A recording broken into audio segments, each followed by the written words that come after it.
بسم اللہ الرحمن الرحیم۔ حضرت نظام الدین اولیاء رحمۃ اللہ علیہ اور ہندو جوگی۔ حضرت نظام الدین اولیاء رحمۃ اللہ علیہ کے زمانے میں ایک ہندو جوگی تارک دنیا ہندو تھا۔ اس نے یہ مشق کی ہوئی تھی کہ ہر قسم کے مریض پر صرف اپنی نظر ڈال کر مرض کو سلب اور جذب کر لیتا تھا۔ ایک مرتبہ حضرت نظام الدین اولیاء رحمۃ اللہ علیہ پر جادو ہوا اور دورے پڑنا شروع ہو گئے، جس میں آپ بے ہوش ہو جاتے۔ ہوش آنے پر خدام نے عرض کیا کہ حضرت اگر اجازت ہو تو فلاں ہندو جوگی کے پاس جائیں جو مرض فکر دیکھ کر ہی سلب کر لیتا ہے، آپ کا پلنگ لے چلیں۔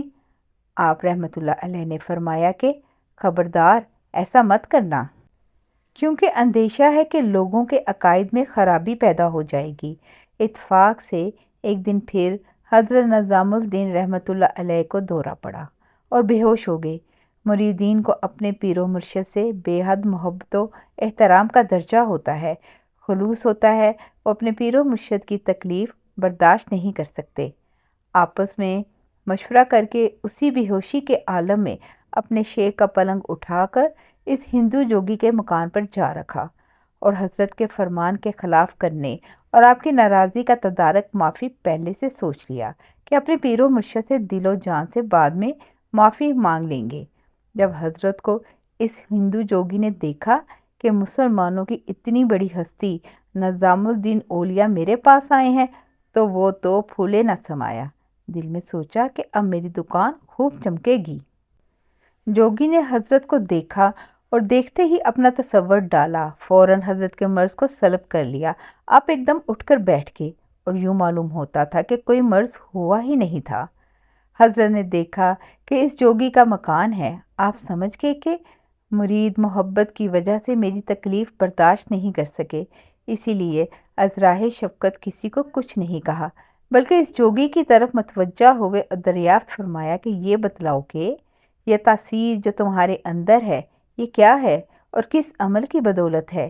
اس جوگی نے دست بستہ ہاتھ جوڑ کر عرض کیا کہ حضور میرے پاس صرف ایک چیز ہے، وہ میرے استاد نے مجھ کو تعلیم دی ہے، اور وہ یہ کہ انہوں نے کہا کہ ہمیشہ نفس کے خلاف کرنا، مطلب یہ کہ نفس کا چاہا ہرگز نہ کرنا۔ بس میرے پاس صرف یہی ایک عمل ہے، اسی کی بدولت یہ تصرف اور تغیر اور تبدل کرتا ہوں اور مرض کو فوراً سلب کر لیتا ہوں۔ یہ سن کر خدا کے ولی حضرت نظام الدین اولیاء رحمۃ اللہ علیہ نے اس سے دریافت فرمایا کہ اچھا یہ تو بتلاؤ کہ تمہارا نفس مسلمان ہونے کو چاہتا ہے؟ عرض کیا کہ ہرگز نہیں۔ حضرت شیخ نے فرمایا کہ پھر اپنے استاد کی تعلیم پر کہاں عمل رہا؟ ادھر تو حضرت نے یہ فرمایا اور ساتھ ہی ساتھ اپنی باطنی نگاہ نور سے اس ہندو جوگی کے دل پہ توجہ فرمائی۔ نتیجہ یہ ہوا کہ اس ہندو جوگی نے ایک دم کلمہ طیبہ پڑھا اور صدقے دل سے مسلمان ہو گیا۔ در حقیقت حضرت نظام الدین اولیاء رحمۃ اللہ علیہ نے اس پر بھی اپنا نورانی اور روحانی اثر ڈالا۔ اس جوگی نے آپ کے مرض جسمانی کو ختم کیا تھا، حضرت نے اس کے باطنی مرض یعنی کفر و شرک کو سلب فرمایا اور اسلام میں داخل فرما کر ہمیشہ ہمیشہ کے لیے نار جہنم سے بچا لیا۔ اس طرح احسان کا بدلہ احسان ہو گیا۔ یوں بر صغیر میں ان عظیم باعمل اور باکرامت ہستیوں نے دین محمدی کی شمع روشن فرمائی۔ سیرت الاولیاء۔ جزاک اللہ خیر۔